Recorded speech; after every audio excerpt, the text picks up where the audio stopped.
मी तहसीलदार शाहूवाडी तालुक्यामध्ये असणारा जो विशाळगड जो किल्ला आहे तो राज्य संरक्षित स्मारक म्हणून घोषित करण्यात आलेला आहे। 27/5/2026 रोजी उरूस जो भरणार आहे किंवा बकरी ईदचा जो कार्यक्रम आहे त्याच्यामध्ये महाराष्ट्र प्राचीन स्मारके व पुरातत्व वास्तुविषयक स्थळे व अवशेष नियम 1962 मधील कलम 8 क नुसार संरक्षित स्मारकाच्या परिसरात अन्न शिजवण्यास बंदी आहे। पशुहत्या हे कृत्यही अन्न शिजवण्याच्या प्रक्रियेचाच एक भाग आहे। माननीय उच्च न्यायालय मुंबई व औरंगाबाद खंडपीठ यांच्यानुसार देवी देवतांच्या नावाने सार्वजनिक ठिकाणी पशुबळी देण्यास सक्त मनाई आहे।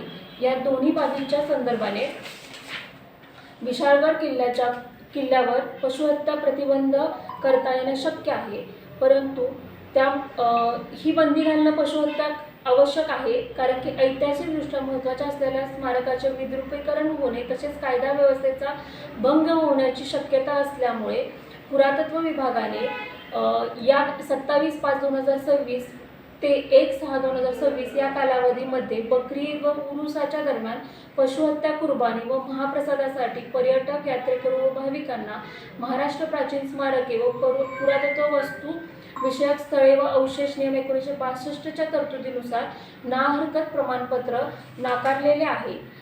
त्यामुळे सर्व भाविकांना जिल्हा प्रशासनाच्या वतीने, तालुका प्रशासनाच्या वतीने विनंती करण्यात येते की कायदा व सुव्यवस्थेचा प्रश्न निर्माण होईल असे कोणतेही कृत्य कोणत्याही व्यक्तीने करू नये अशी सर्वांना विनंती करण्यात येत आहे। कायदा व सुव्यवस्था अबाधित राखण्याच्या अनुषंगाने येत्या 27/5/2026 ते पुढील तारखेपर्यंत 2/6/2026 पर्यंत शाहूवाडी पोलिसांकडून योग्य तो चोख बंदोबस्त लावण्यात आलेला आहे।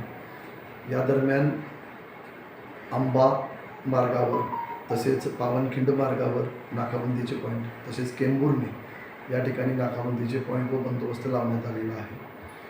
त्याचप्रमाणे विशाळगडावर व पायथा या ठिकाणी देखील नियमित पर्यटकांची जी तपासणी होती ते तपासणी नाके लावण्यात आलेले आहेत।